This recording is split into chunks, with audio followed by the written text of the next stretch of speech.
যে আল্লাহর দেওয়া সম্পদ না হলে আপনি এক সেকেন্ড না, এক ন্যানো সেকেন্ড না, এক মাইক্রো সেকেন্ড চলতে পারেন না।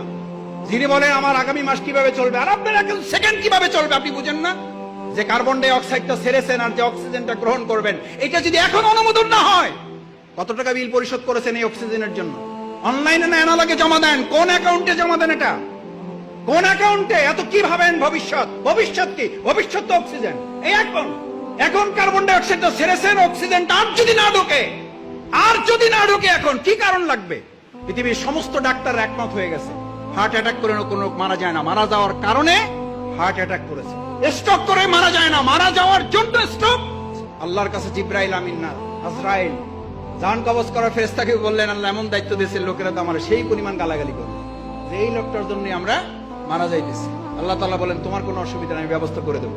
লোকেরা তোমার কথা মনেও রাখবে না, তোমার কথা স্মরণও করবে না, তোমার উচ্চারণও করবে না। ওরা বলবে গাড়ির অ্যাক্সিডেন্ট করে মারা গেছে, গাড়ির গালাগালি করবে। ওরা হসপিটালকে গালাগালি করবে, ওরা ডাক্তারকে গালাগালি করবে, ওরা সংগঠনের মিছিলকে গালাগালি করবে। আল্লাহ আমাদের মাফ করুন।